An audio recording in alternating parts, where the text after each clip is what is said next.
Happy Friday, happy Red Day. It's good to see all the red out there. I'm going to introduce my boss here in a minute, but just want to make a couple comments. This presentation will be sent out via email. Also, hard copies will be available at Stephanie's desk as usual. And then if you could hold questions to the end, we'd appreciate it. We're happy to answer all the questions you have once we get through our presentation. So with that, I'm going to introduce my boss, Mary Mackey. She's a Vice President and Director of Operations for Life Care Services. So welcome, Mary.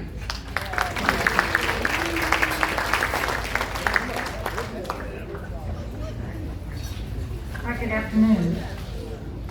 So happy to be here today at Freedom Plaza, a very familiar place for me, and many of you residents I've known a long time. Some of you shorter time and some of you not at all, but hopefully with more opportunities to get in front of you, I'll meet the newer residents and reconnect with our alumni residents, as I'd like to call you. And what an opportunity to just say thank you to this great staff. So I see a lot of them in the back. So would you all stand up so we can give you a round of applause? Kim and Lisa and all these folks. And Stephanie's hiding behind there. Hi, Stephanie. So I've been involved with Freedom Plaza so long that I know Stephanie from her first years because I was around with Freedom Groups during that time too. So I have a great big connection with Stephanie. So today though, we're talking about LCS. And I want to first introduce this slide as just an understanding that this is the overlay of the strategic plan of LCS. So about a year ago June, all the leadership of LCS and then the leadership at the community level, the healthcare administrators and our executive directors, regional team members, we went to Denver and it was called Ascend. And how are we going to ascend to the summit? There was a lot of symbolism to not only the venue that was chosen, the city that was chosen, but a lot of the speakers that were also chosen for this very engaging and exciting opportunity to learn together and learn about the overlay of the strategic plan to move the company forward. And it was an identification of our high-level imperatives that really are the thread of the strategic planning and also the focus and priorities of every year and everything that we're doing. So I'm going to just start with the first one is people. That's our North Star. And of course, that's our guiding principle. It always has to start with our people. Second one would be sales first. And I want to make sure that I define what sales first means. It's not about sales.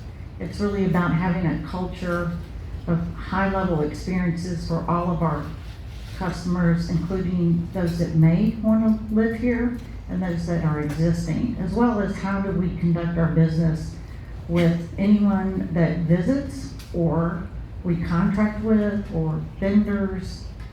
Again, it's a culture that we are committed to providing high-level, best-in-class experiences for anyone that has an opportunity to interact with us as a company. Third one is elevate our analytics advantage. We've invested a lot of money in providing up-to-date data to help our community leadership teams understand what's going on in the industry, understand what's going on within their community, other LCS communities, to help drive and make good decisions based on good data. So we have something called Insight Advantage that has been worked on for the past 4 or 5 years we have opportunity and access to at each department level with different dashboards with data and information based on, again, comparisons within the community, outside of the community, and in industry. This is constantly being updated. We have input into what we'd like to see regularly. And again, it is really state-of-the-art information and analytics. The growing of the legacy investment portfolio we know that LCS is primarily a management company, third-party manager, but we have in the past few years devoted more effort in looking at opportunities to either partner with another company to buy communities, or in some instances, but limited, invest in buying an entire community. So that is something that we're looking at. We have the LCS Development Company that's involved in reviewing what might be the opportunities in the best markets for us. The Delaney platform talks about our rental communities, doesn't necessarily apply to us, but how can we perform better in the rental division? Health and wellness, I think, is something near and dear to everyone's heart, particularly as we continue to find new ways to provide programming, resources. And we're going to have a little bit more opportunity for Angie to talk about what we're doing here for that. Health and wellness is a big focus. Innovation, we're always asking for new ideas. Recently we had a contest to all employees, and I kept encouraging people, you never know, your one idea might be the game changer. So, and actually there's some prize money involved in that. So innovation is heavily promoted, asked for, how group committees brought together, how can we do this better? So it is part of our strategy of moving the company forward.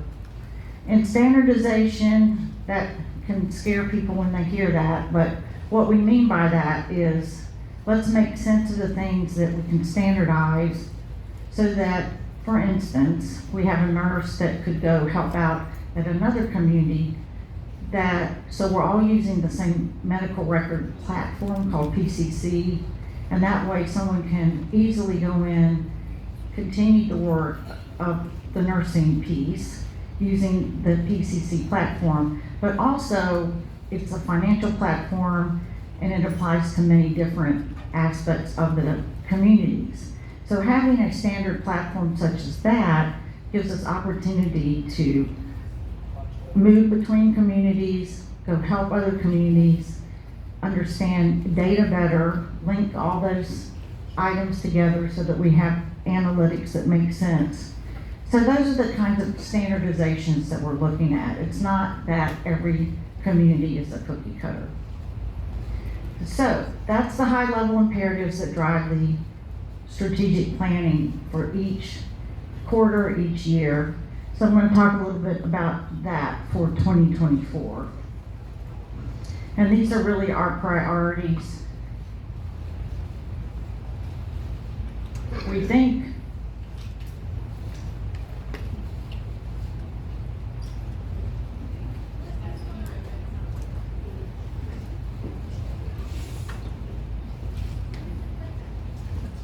this is when I should have a good joke to tell. Let's see.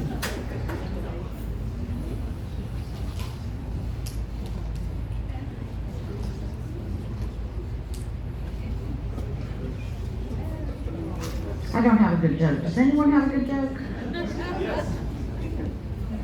Uh-oh, in the back.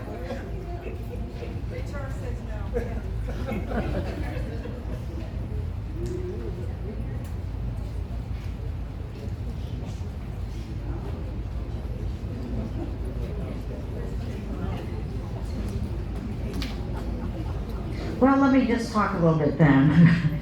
So we have our company priorities. We call it People, Serve, Perform, Grow. We call them our PSPGs. So when we speak of that acronym, we're talking about our people, which is always number one, serving, which is really about you, performing, meaning we perform to the level that we have committed to, and growing means we're always looking for opportunity to save, to expand our opportunities within and without the communities, looking at how we can do things differently, and we continue to grow our portfolio. So our priorities every year, again, starting with this as the overlay, are around people, serve, perform, and grow. They're having fun over there. Everybody enjoying me without slides? Are we okay? Okay, all right. So the first thing under people is, this is a priority for us this year, is we want to expand our organizational capabilities really become a high-performing organization by providing our communities the tools to do their positions, do their jobs very, very well. One of the things that we've done this year, and you'll hear more from Angie about that, is we have two things. Oracle Recruit, which is, again, is an electronic program that assists us in recruiting our associates. It tracks the information, gives us the ability to really dig deep into finding the kinds of people that we need to serve you. UKG is an electronic scheduling program, which really is vital to us in scheduling appropriately, and has made it simpler and easier, better to transition away from doing paper. Did anyone ever do staffing tables on paper? Somebody has to have done that. So anyway, but no, this can all be done electronically. The staff can go in and check their schedules. It's just really easy, better, and different way to manage our staffing ladders. So talent development, and I say this a lot to the team members, but we have so much opportunity for talent development. It's the best in class. I have to say our talent development and training and education department is just best in class. So there's not a single staff member that, if they have an interest and they have a need, we have a way for them to get the training and help them to reach their goals.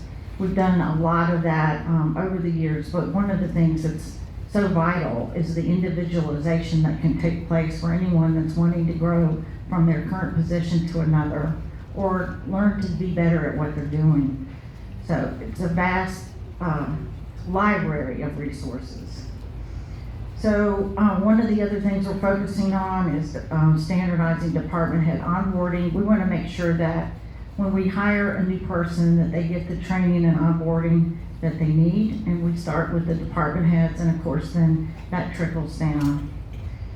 And so our resource groups and our focus on diversity and inclusion is, we are a company that includes, we're equal opportunity, and we want to be represented by a diverse group of people. And and we provided resources to make sure that we are in fact doing that. Next, differentiate our company by consistently best-in-class experiences. I talked about that with our sales first culture. So we have scorecards on our signature experiences that the team members have to rate themselves on and provide evidence of, and there's a lot of competition going on to be a gold or silver or bronze. We, resident wellness, big focus this year, that we're gonna measure things like falls and situations that go across the platform of independent living, assisted living, memory care, or skilled. Falls is a #1 issue. So how are we gonna measure it? How are we gonna put in place the things that we provide a safe environment? And that's just one item, but we consistently are measuring those things that provide resident wellness. And then our navigator, which you have one of the best. Look at her back there, Lisa. Everybody know Lisa? So she's one of the best in class, and she is someone that is devoted 24/7. We'd like to tell her to take the day off, but that program has been in place a long time. She exemplifies the kind of person with the heart and soul that if you have a need, she's gonna help you, or she's gonna find the people that can help you. But as money cannot, that's peace of mind for you. I hope that you know that she is someone available to you if you have a question about your current situation or have concerns about your future. She really is a resource that can point you in the right direction. So, but we're focusing on that, and also not all communities have a Lisa. And so we're very fortunate that we've had this here for a long time. We, of course, have told you all about the J.D. Power Awards that we have continued to win as a top workplace, and it has helped us in our recruiting. We put it in what I mentioned to you, the Oracle Recruit, We advertise it in our Indeed and all the different places that we can recruit in our staff. And then in resident and employee engagement, we'll be doing an employee engagement survey this year, and probably just a small resident survey as a follow-up of last year to make sure that what we committed to, that we in fact did do. So, achieve our targets to fuel our company's vision. So we're productivity, of course, improvements, innovation, asking what can we do better, how can we do it differently. The standards that I talked about, for instance, our quality standards in terms of every department, quality standards for every department. Looking at best-in-class capital replacement, how can we possibly do that in a better way, better methods, better vendors. And then, of course, we're always looking at the governance of the communities, all of our state and federal agencies, as well as what are the data and how do we compare with the rest of our competition or the world out there of senior living. The electronic health record that I mentioned, PCC, we've had PC since Brookdale days. We keep adding more bells and whistles. And again, that's a financial medical, it's a electronic medical record, but it also has other information that we're able to use. And again, that's a standard within all of our peak communities. Flexible scheduling, we have people that want to work 3 days a week, 2 days a week. How do we fit that and make sure that we are scheduling to take care of you? So looking at the workforce in a whole different way than we've ever looked at it before. And of course, we need to deliver on our budget, what we committed to the community, and also our corporate budget. So next would be meet our business plan growth strategy. Sales First, I've talked about several times. I know we have the Road to 95 in all levels of care that we're looking at, but also looking at how are we reaching the senior populations, because we want to serve more seniors. So again, we go back to data, leveraging what we know about the marketplaces. How can we help our sales teams? How can we help our executive directors? And then drive just organic business development. And what we mean by that is just engaging within the communities, engaging where seniors live, work, and play, and understanding what our opportunities, just right here in Sun City, for example. So here comes the good part. It's your executive director. So she's going to talk about how this relates to you. What did Mary Mackey just say, and what this means to you, and what she and the team are doing right now. So I'll start by saying that, I just put a few examples of things that we do every day that kind of fit under the priorities that Mary just described. There's a whole lot more than what's on these slides, and I think as I went through and tried to illustrate some of the processes and practices that we're doing, I realized that some of them probably warrant their own little presentation that we can incorporate into some town hall meetings or apps with the Angies, and we can do that as we move forward. But the first priority of people, some of the things that we're focusing on here locally is what we call red carpet onboarding. So June Ripley and her team in HR do our new hire orientation, and some various department heads assist with that, but making sure that everybody's getting the training they need. We pair them up with different departments. They're called different things, but we have people designated as preceptors that will work with new employees to get them on the job training once they get through that orientation piece. But beyond that, also, we're conducting 14, 30, and 60-day stay interviews. So at those points in a new employee's journey with Freedom Plaza, we're checking in with them and making sure that they're feeling supported, they have adequate training, the team's working well together. So just our attempt to retain those good employees that we hire.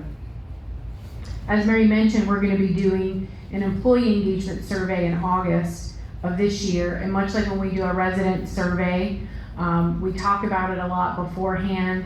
We do the survey, and then we take the results, we review those results with the employees, and then the departments will we'll come up with a community-wide action plan, but also one by department to address any concerns that presented during that survey, but also we want to make sure we keep doing the things that the employees like. So all useful information when we conduct those surveys. A big focus portfolio-wide is reducing employee turnover. So I can brag on Freedom Plaza a little bit. We have had the #1 score in turnover for our portfolio for a long time. So out of the 13 communities in our group, we have the lowest turnover of all 13 communities. So we do a pretty good job here of keeping our employees, and that's such a big focus for us all the time. And then lastly, what we're doing is conducting skip level meetings. So it's important, I talk to the directors all the time, you can ask them, all day, every day. But what's important also is for myself to talk to the supervisors and managers and frontline employees in each of those departments and get a better understanding on what they're experiencing every day and what we can do better and what we do really well and we need to keep doing. So we actually just got through some of those this week, but we'll go from department to department and have those conversations. And people are very candid. We do a really good, candid, casual meeting, and everybody's really willing to talk about what's going well and what isn't, and they're really effective meetings. So our next priority is serve, and what are we doing here to execute on that serve priority? So we have the Extraordinary Impressions program, which is Life Care Services signature program, and we just got through our checklist we had to submit that Mary referred to, and we came out with a silver award, which it's not gold, but I'll take silver. Some communities don't even make the scale, so I'll take silver. But we know what our areas that we need to improve on when it comes to extraordinary impressions. And that's like a really broad term, and I think one of those things I alluded to that we probably need to spend a little more time on talking about at a future meeting. So it's anything from the presentation of the community, the landscaping, what the atrium looks like when you walk in the building. It's also making sure we're executing on our hospitality promises, which there are 10 of. And we've talked a little bit about those in the past too, but also need to talk about those more in upcoming meetings. So that whole signature program is a way that a culture of hospitality in which we serve our residents. So a big focus for us here locally. Resident health and wellness. So we have our new NIFS program, and I know Devin's here somewhere in the back, and he's garnering a big following in all of his fitness classes that he's having here at the community. I've spoke with a couple residents this week on how much they're enjoying the classes, and the size of the classes continues to get bigger. So that's excellent to hear. But also talking more about what Lisa does on a daily basis to help residents navigate their healthcare needs.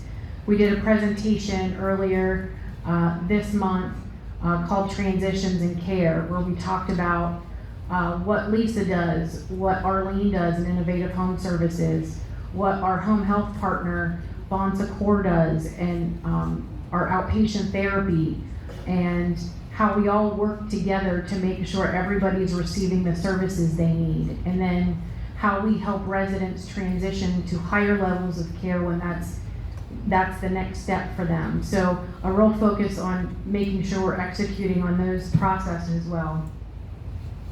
Another thing that we're focused on this year is Touchtown, and I know many of you have attended the tutorials. They've been very popular. We're going to continue to have those tutorials, and we're going to continue to beef up Touchtown and maximize all the capabilities that it has for the residents who enjoy using technology. So just, you're going to be able to do a lot through Touchtown. I'm going to communicate through Touchtown in addition to all the other ways that we already communicate, but just trying to maximize all the different options that we have through Touchtown as a way to serve you. We have resident leadership here. We have RAC, your resident council. We have ROC, the Retired Officers Corporation. I meet with the RAC president as well as the ROC chairman bi-weekly. And that's a check-in to just kind of talk about what's going on at the community, good and bad. I talk about what's going on from an operational perspective. They tell me what they're hearing from other residents, and then we kind of prioritize that and put things in place if necessary. But beyond those meetings, I talk to those gentlemen much more than just bi-weekly. That's our formal meeting, but I talk to them on an as-needed basis as well. And then also, as I see many of you in the office, I have an open door policy. I meet with residents all the time. So while I encourage you to be active through the resident council, and use those committees and the council and your floor reps to talk about concerns you have, or we take positive comments as well here, to use those folks to advocate for you. But you can also come directly to me. You can go to any department head and have conversations if you find them necessary. So we all have an open door policy at Freedom Plaza. Lastly, just continue to focus on communication. So already we do regular resident meetings. We have a town hall meeting every month. We have appetizers with Angie in the months that we do not have a general RAC meeting. I always get up and do a presentation at the RAC meetings when we have a general one here in the auditorium. I put out a weekly memo. Stephanie is the owner of the weekly, and that goes out every week. We communicate through Touchtown, and then about twice a year we'll do a round of the floor meetings where it's usually myself and another director, and we meet with each individual floor and wing, and maybe we pick a certain topic to cover, but certainly at all those meetings there's an open session of Q&A at the end that we could talk about any topic that you want to talk about in those meetings. So, and I'm always happy to take feedback on other ways I can communicate, because I feel like the more ways I communicate, the more likely I am to hit everybody, because not everybody is going to look at Touchtown, but maybe they're going to read the weekly, or maybe they're going to read the memo, or maybe they'll come to a floor meeting or a town hall meeting. So a lot of the times the communication is repetitive, but we're trying to reach everybody. We think it's important that everybody hears the message that we're trying to put out there.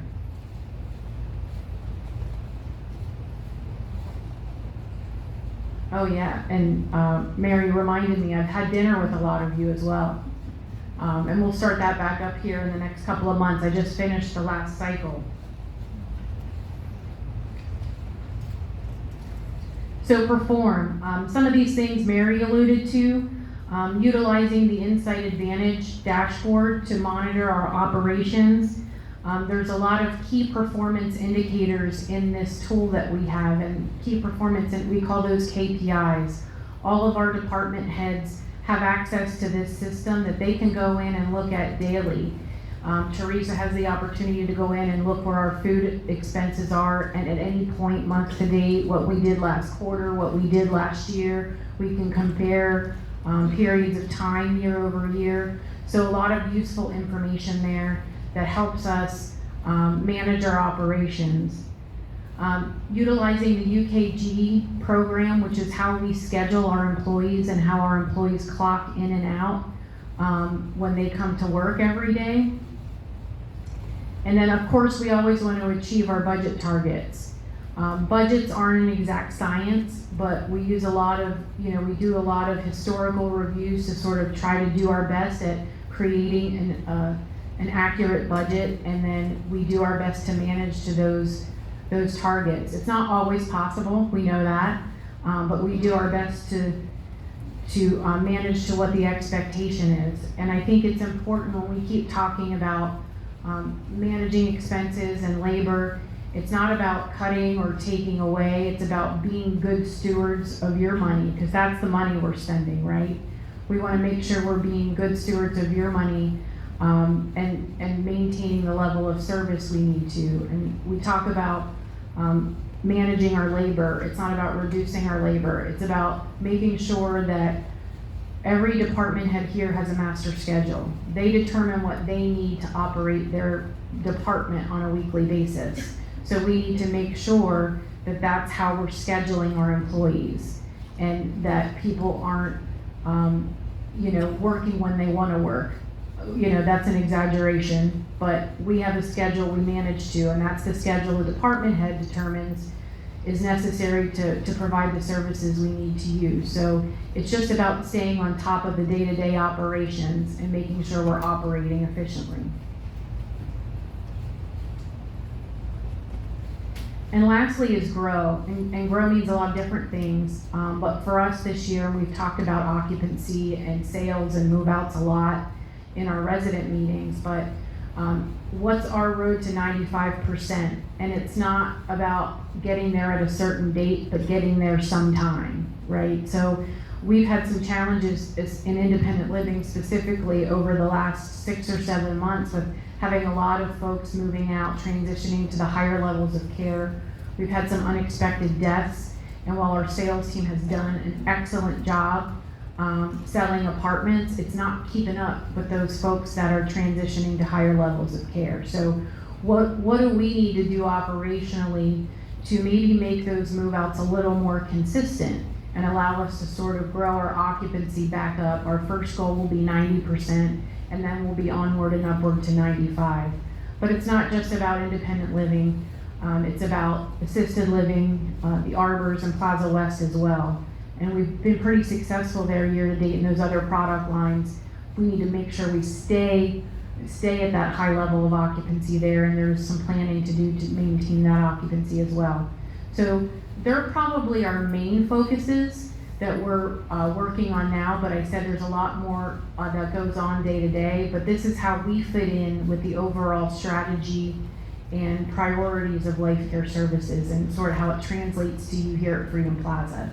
So that's my section of the presentation, and Mary can come back up. We're happy to answer questions you might have. It's a lot of information we threw at you in the last 30 minutes or so, but happy to take questions. Come on, somebody's got one. Nothing? Right here. All right.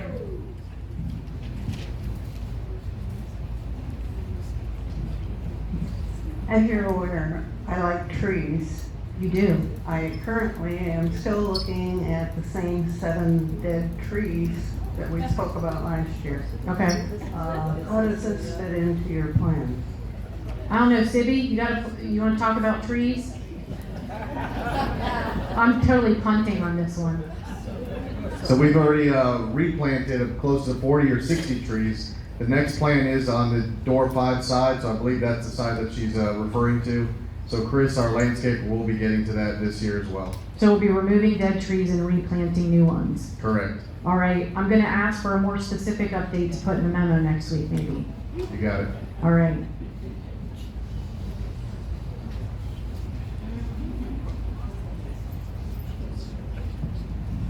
Okay, I have a comment to make. I picked this up while reading one evening, and it was printed in U.S. News, and it was talking about senior living. I think all of us should be impressed with some of these statistics. They looked at the top 50 senior living places in the country, and Freedom Plaza, Sun City Center came in number 19. Pretty good. We want to be Yeah. number 1 though, right? Yeah, well, hey, you're getting there. The only one that beat us was the Villages, because they have the same company managing their facility, and they were number 18. So we need to move We're them close up. though. We'll beat them next time. Mary's over that. More community. flowers. Any other comments or questions?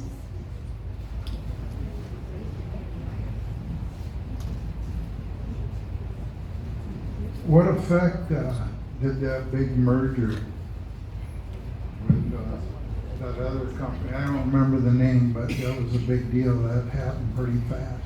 So there was, Health Peak merged with another, REIT or real estate investment trust. I think maybe a month or two ago it closed, you know? I'll be honest, I haven't paid super close attention to it, but I'll tell you what I know. They merged with another REIT. It was an all-stock deal. The Health Peak CEO stayed on as CEO of the merged corporation.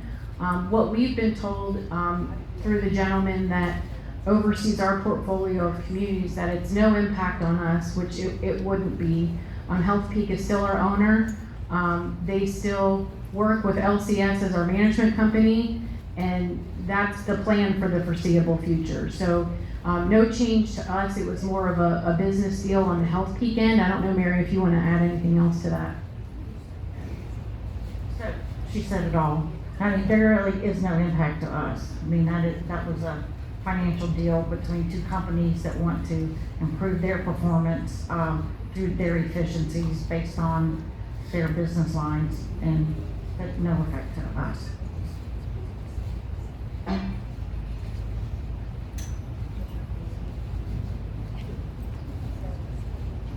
Thank you. Does LCS lease the property from Health Peak? So there is a capital lease. LCS doesn't lease anything. LCS is paid a management fee to manage the community. The lease for the land, and I might punt to Dennis a little bit because I know he talks to the finance committee about this. Just the legal structure of the community has an operating company and a property company, and the lease is between those two legal entities. But no, LCS has no lease with Health Peak. The only agreement they have with Health Peak is a management contract.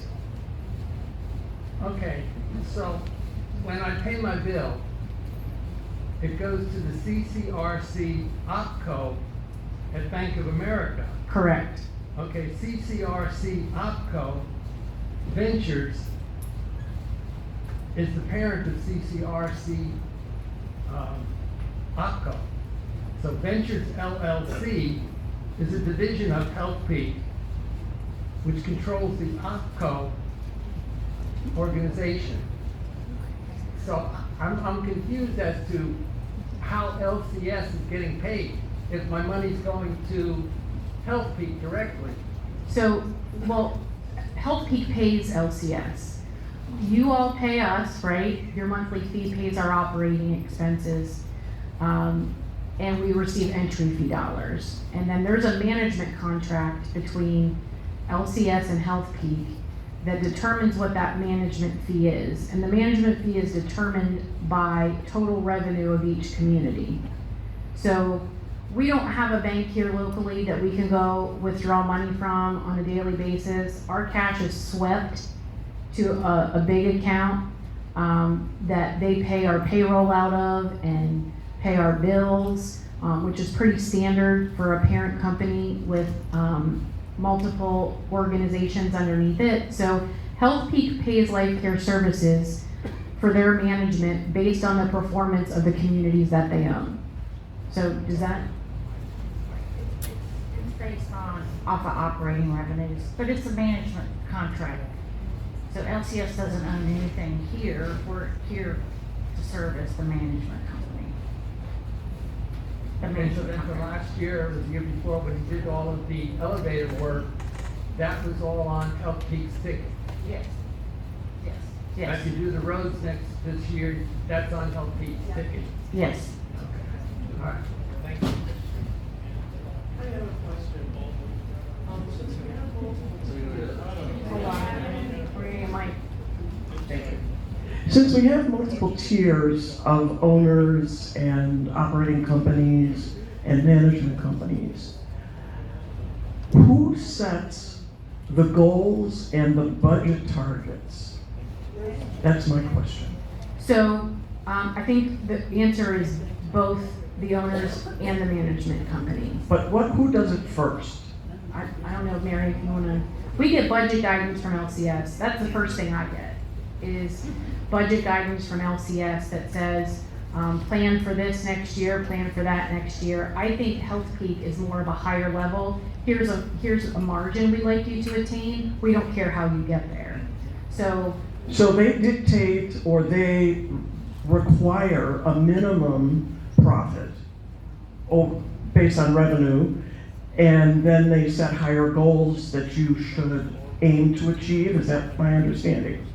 yeah, I'll let Mary speak to that. She's involved at a higher level.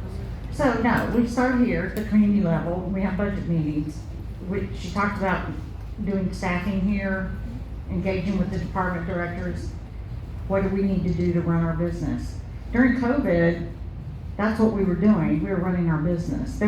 We had to staff to manage to take care of you, and our owners, that's what they were all about. So to say they dictate that we have to meet a certain thing is not correct. We have communities that may struggle with occupancy.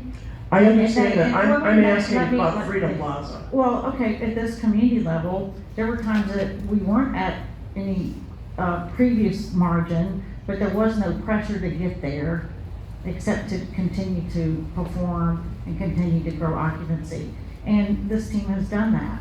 So over time, we'll be over the 90% mark, but it wasn't demanded that we get there immediately. I'm sure not. Yeah, right, so. And I'm looking more forward, Mary, Yes, than I ma'am. am, and Angie, than I am backwards. Right. Because I think we all understand what COVID did to multiple businesses, not just yours So and to ours. answer your question, the budget starts here, Okay. and then the discussion happens within the management company. We make a recommendation to Pete. So it starts here, and then at the regional level, divisional level, which is where we create the dialogue that goes along with presenting a budget, and that's what happens. Thank you. But it does start here. We are very blessed with a wonderful staff here. They do an outstanding job. They're very caring and supportive. I'm curious about how their salaries and their benefits compares with others in the industry. I mean, I would think we're competitive. I mean, we look at that on a regular basis, and I'm looking, I know June's here. We have a system called Pay Factors, which can look at our industry specifically and say, here's the range for this particular title. Here's the minimum, here's the mid-range, here's the maximum. So we look at those and that goes from a housekeeper up to my position, right? So we look at those all the time. We make adjustments when we need to make adjustments. And then we can also look industry-wide, because everybody that comes to work at Freedom Plaza doesn't necessarily come from our industry per se. A lot of times they do, but not always. So we also have the ability to look at what does a housekeeper make across all industries. And we always make sure we're competitive. We've been really lucky and blessed to get a lot of wage adjustments approved over the last 3 to 4 years, just because labor pressures coming out of COVID have been pretty intense. So we've been lucky to be able to keep our employees at a competitive compensation rate. Okay. When are we going to get refurbished? Cause it's looking very tacky, tired. I hear you. So we're trying to do a little, and I'm not going to have a good answer for you. I'm going to say that up front. But we are going to do a couple little things to spruce up the atrium and some other common areas over the course of the next several months. It's not going to be a full renovation of those areas. We are going to continue to, we did the full scope of a renovation for this building last year. We worked with a group, came up with a very detailed plan of what we wanted to do, got pricing and things like that. So we're going to continue to make sure that plan is updated and what we want it to be. And quite honestly, some of those things will probably change based on things that have happened operationally over the last few months that require us to do things a little differently. But, so we will continue to update that. We will continue to request the renovation for this building when we submit our capital budget, but it's up to Health Peak to approve that request. we have no small, I mean, our capital budget this year did not include a renovation, but it did include over $4 million of projects. So it's not like we aren't getting things approved. I just think this year wasn't a point, because our renovation of this building now is probably gonna be $10 million. You know, probably. Because when we did it 10 years ago, it was 5. So we know that it's not a small amount of money we're asking for. So I'm confident we will get a renovation. I just can't say it's gonna be next year or anything like that. We hope it will be, but I can't make that commitment.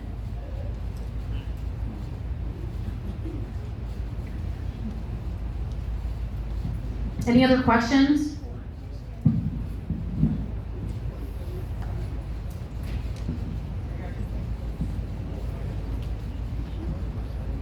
Probably a lot of people know the answer to this question. I do not. How old are the GVT buildings? They were built in the mid to late 90s. I think they started like 96 and were built up through about 1999. And I don't know if Stephanie or Mary can correct me if I'm wrong. 95 they started. Oh, okay. I was close. All right. Well, thank you all for coming. I appreciate it. We'll certainly hang around if anybody wants to have an individual conversation or a question for us. If you haven't already, enjoy some refreshments that are there in the back. Thank you. Have a great day.